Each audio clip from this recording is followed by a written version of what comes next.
mwanaume unakuwa makini sana na wanawake, kwa sababu wanawake kama wanaweza wakawa wazuri kwenye mafanikio yako, lakini pia wanawake wanaweza kuwa wabaya kwenye mafanikio yako. Sasa hii imemkuta Davido sasa hivi anaendelea kupata hii kashfa ambayo inasemekana kuna binti anaitwa Anu Adeleke ambaye anasema kwamba Davido ni baba yake, na yeye ameaminishwa na mama yake na amemwambia kwamba mtafute Davido ndio baba yako. Sasa Davido bwana alisema kwamba kama mnataka kupima DNA na mimi mimi niko tayari, lakini yeye ndo anachagua hospitali za kwenda kupima hiyo DNA. So amechagua hospitali kama 3 kwa mujibu anavyosema Davido, lakini familia imekataa, imesema kwamba wao wana hospitali zao ambazo wanaziamini, na wamesema wanamtaka Davido akafanye DNA kwenye hizo hospitali. So Davido ameona kama kuna kuzungukana hapa, hivyo ameamua kukataa. Lakini pia Davido anasema kwamba yeye sio baba wa huyo mtoto, na hata kama angekuwa baba wa huyo mtoto angeweza kumhudumia, ila kwa sasa yeye sio baba wa huyo mtoto, na kama angekuwa mtoto wake basi kuna namna Davido angetake care.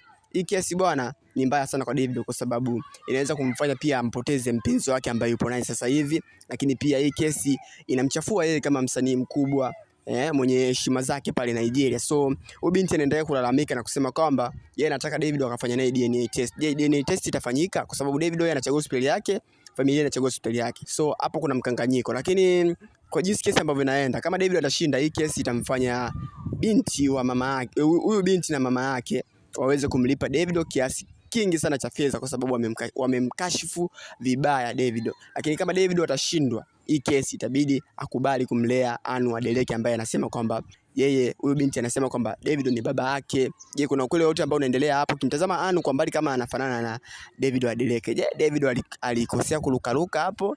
So inabidi akubali tu makosa kwenye ujana huko, alirukaruka na mtu na kujisahau, ama huyu binti anaamua kutumia nafasi tu, kama walishawahi kudate na Davido yeye anatumia tu nafasi ili mradi Davido ana mafanikio, ili na yeye aweze kupata mafanikio ama aishi na Davido. So hicho ndo ambacho kinaendelea sasa hivi kati ya Davido na hiyo familia ya Anu Adeleke.